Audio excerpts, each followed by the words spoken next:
Last time on Super Duper Divorce. Was it the scariest game you've ever played? I don't think I'm gonna have nightmares about it. Are you calling me a coward? A coward?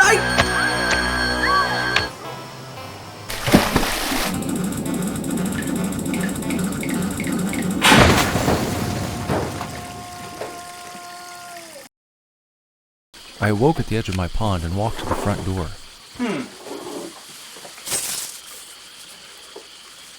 From your sweet Grandpa Corn Miser. Teddy, check it out! A big box version of Night at the Gates of Hell.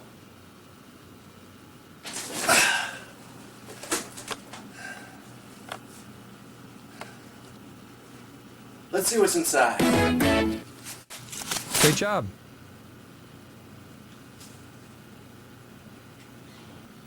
I'll beat this game in no time. It doesn't even matter. What if the famed Italian horror director Lucio Fulci had made a video game? Well, it probably would have been something like Night at the Gates of Hell, a neon-lit, blood-drenched, zombie-infested first-person survival horror. Created by Jordan King, aka Black-Eyed Priest, and his fellow cohort Henry Hoare, Night at the Gates of Hell was released on Steam on September 15th, 2022, almost a year to the day after Jordan and Henry's Blood Wash.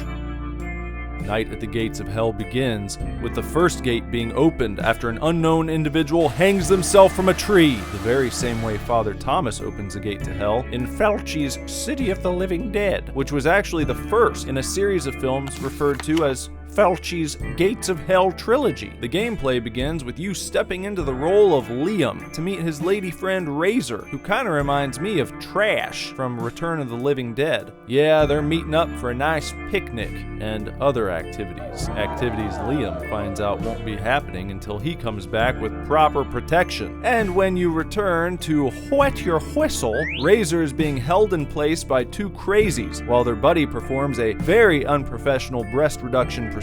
You want to flee the scene, but be careful because there are two more robed ghouls who appear behind you, and if either of them touch you, the prologue ends and you're taken right into the opening credits. Me? I'm going down the path, up to the creepy green church atop the hill in St. Mary's Cemetery. Inside the church confessional sits a creepy looking priest, bathed in blue and neon green lighting. Could this be the self-same individual we saw hanging at the start of the game? Seeing as we're taking cues from Fulci, probably so. In a way, you give him a crucifix and he hands you a key, which is used to unlock a door at the back of the church, which in turn leads you down a series of long corridors and finally to a jump scare from Sister Mary.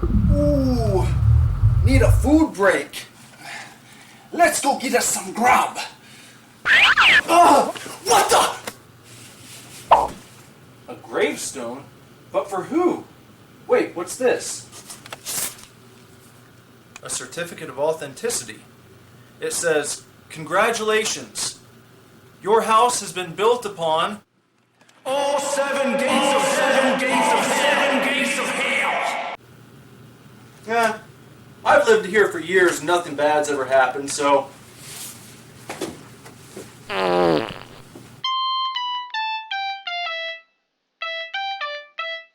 Oh man, now I'm ready for a nap. Come here, Teddy.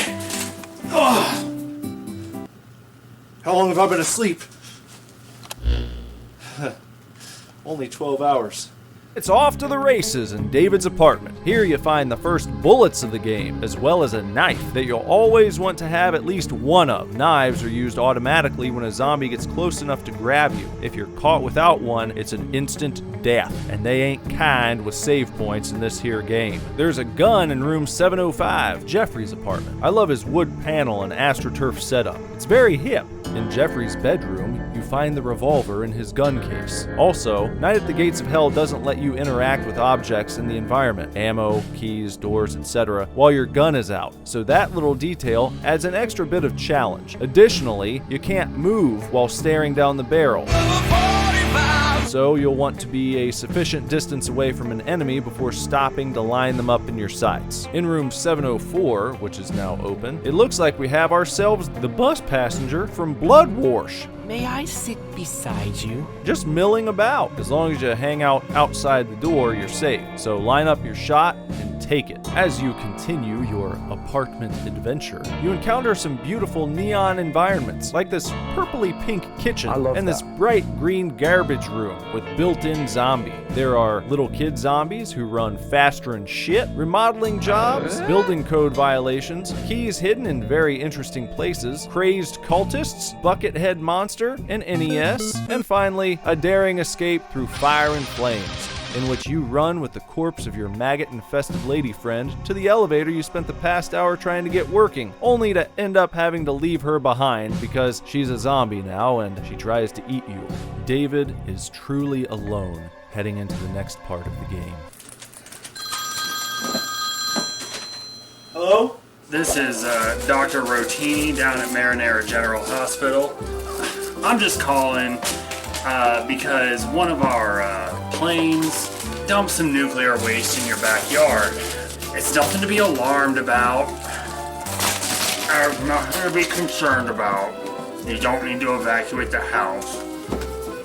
I'm just making this call as a courtesy. Someone's gonna be out to clean it up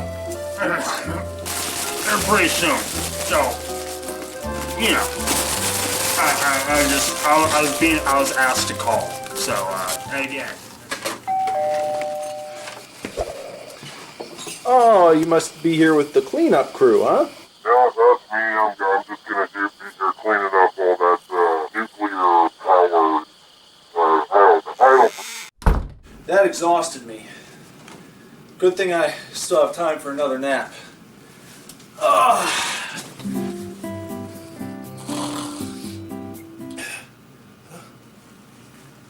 I only have 15 minutes left to beat this game!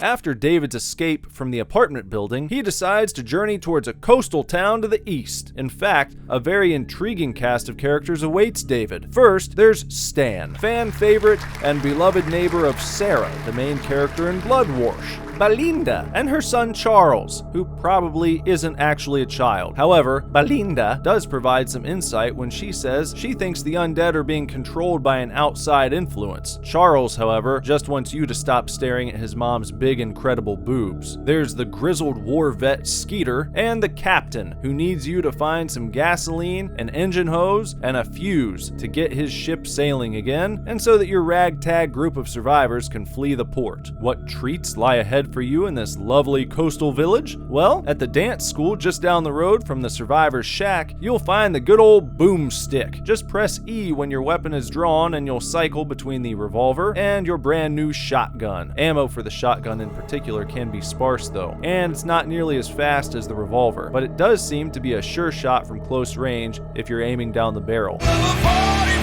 Anyway, one must take care when exiting the dance school because the evil headmistress and her ballerina army attack with evil intent. You might be able to blast them all, but as a couple of them closed in on me, I ended up using 2 knives and then turning tail and running like a scalded dog. On over to one of the coolest areas in this game as far as visuals go, the Burning Farm. It's one of those areas I had to stare at and explore for a few minutes. Just look at the blood-red sky, those black silhouetted trees, the fars a-burning. And besides the beauty of the scenery, it's also worth noting that in this area you'll encounter a legless zombie who propels himself forward using just his arms, and he's quick! You'll also experience an old-fashioned hay bale maze, and some completely bodiless zombie heads just bopping around down in the basement of the farmhouse, perhaps inspired by the randomly placed jumping zombie head in Zombie 3.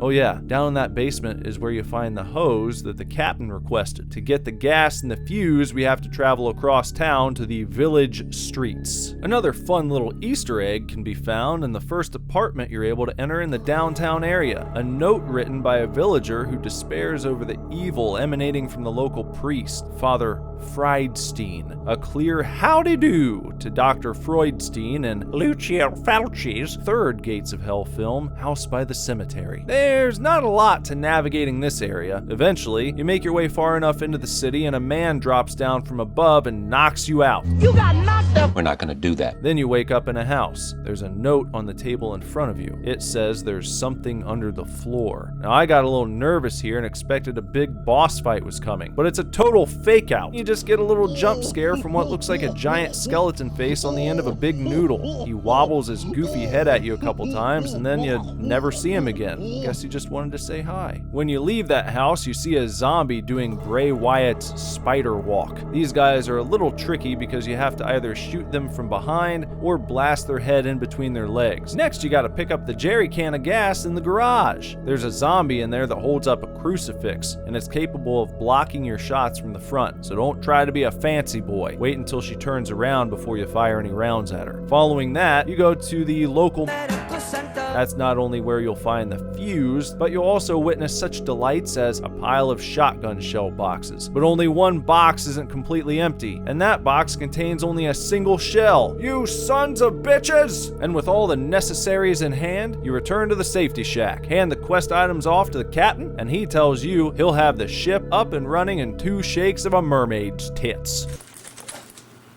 I wonder how cleanup's going out there.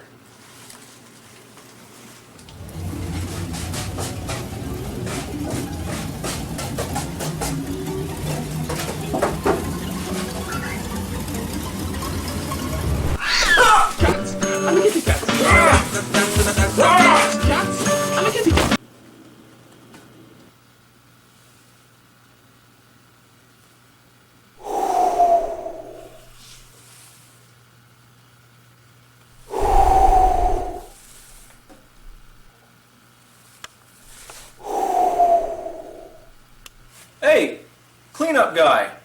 How's the cleanup going? Got him right here. Is that nuclear waste? What else would you call it? Can you get it out of my garage? After my cigarette?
Don't worry, I'll be right back with a glass of water.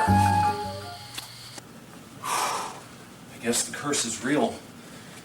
I should get back to that game. Once you're out on the water, you find out that the captain is really just a cabin boy and doesn't know what the shit he's doing. So everyone is going to need a few minutes to collect their thoughts. And Charles is going to need a few minutes to suckle at his mom's teat. Too bad no one gets much time to relax though, as a giant shark attacks the boat and eats Belinda. Now you have to kill the big ass shark before he sinks your ship. For me, it only took 2 shots with a shotgun, so not too hateful a boss fight. Once you've bought some time, everyone but Stan boards an evac boat. Stan, you see, stays behind to distract the shark long enough for everyone else to get away. Soon you land on a desolate-looking beach with a tropical jungle just in front of you. I mean, this is a game inspired by the likes of Fulci's zombie films and Bruno Mattei's Hell of the Living Dead, so the tropical island setting is a key ingredient. You go off by your lonesome to look for answers, and you find your way into a jungle. Once you start down the path, it's only a short walk before arriving at a cemetery,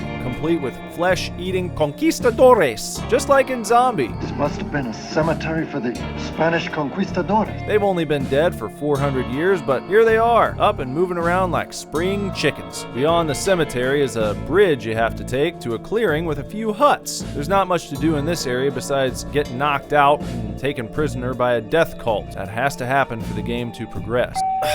Well, who can it be now? Hootie hoo, super-de-doo. How can I do it? How can you do what? Well, come and check on you, of course. You ain't been at work in more than 2 1/4, 3 days. I wasn't feeling well, remember? Oh, yeah. Well, see you next time. You know, I remember living in this neighborhood when I was just a young wee pep.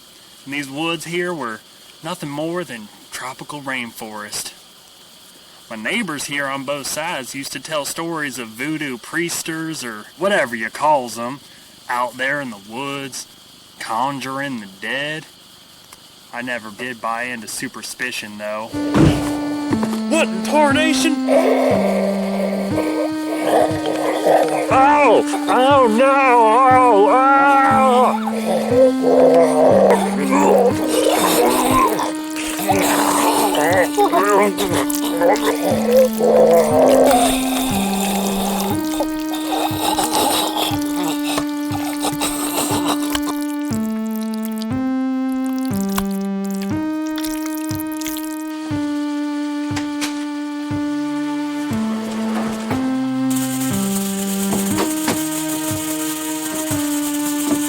A glass of water?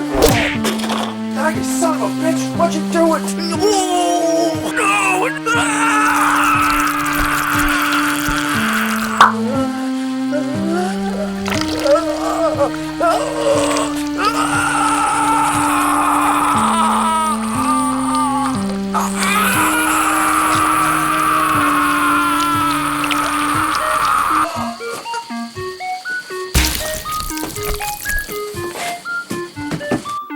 He plucked out my dadgum eye.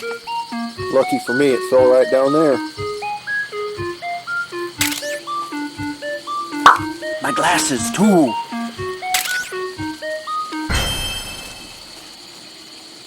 The name of the game in the prison is, of course, breaking out and escaping with all of your friends. You also find out by reading a journal left in your cell that a man with a special book has opened the gates of hell. If you can get the book from him, perhaps you can find out how to close the gates. And here we have another Fulci-inspired snacklin', as there was a similarly powerful book that was central to the story in Fulci's second Gates of Hell film, The Beyond. So you gotta get this book from the evil priest. But before that, you have to bust your pals out of their cells, as well as a new naked guy you make friends with. There are also cultists with guns to keep an eye out for, like this guy, just waiting behind the counter like he's there to help you with your paperwork. But you gotta be careful, as they kill you with one shot, and we can't forget these surveillance cameras, which will call forth a horde of angry undead if you happen to trigger them. Anyway, once everyone's free and ready to blow this pop stand, you have to visit the one area of the prison that's been off limits until now. The door betwixt the panther, lion,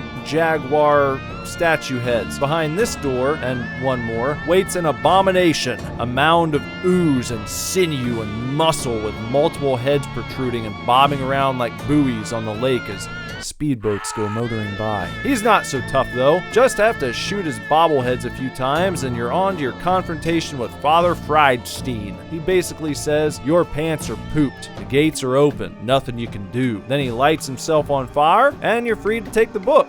This escape sequence gets pretty damn intense, as the hordes of zombies and cultists just keep coming. Luckily, there's an ammo room that you can visit before all of this goes down, with boxes full of actual ammunition, not like that trick shit back at the medical facility. As long as you hit most of your shots and keep your distance, making it to your waiting compatriots in the courtyard is totally doable. And then it's on to the grand finale. But before the fighting begins, you have to pass out arms to all of your buddies. Hey, it'll be funny to see Charles, little Charles there, running around blasting zombies, quipping about whose dead tits he's gonna suck on next, you know, right?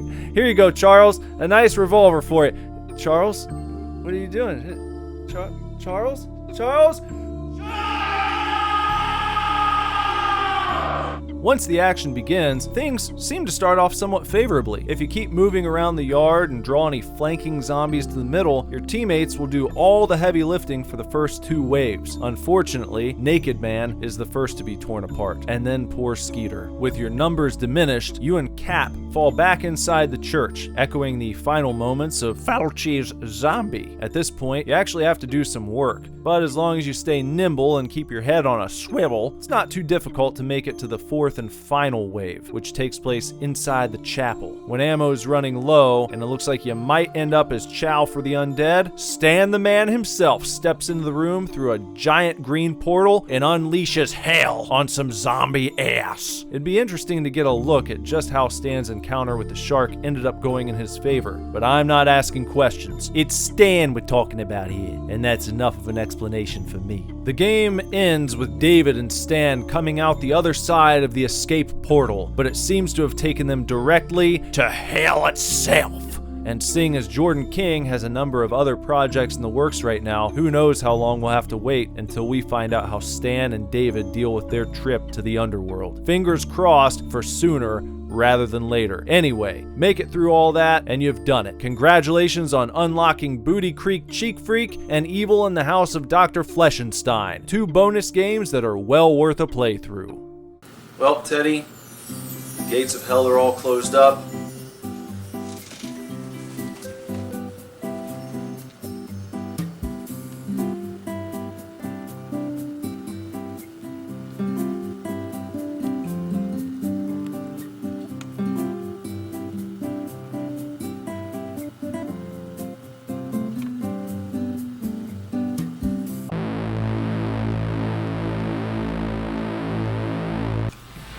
To find out what happens next, and for a brand new review, click here!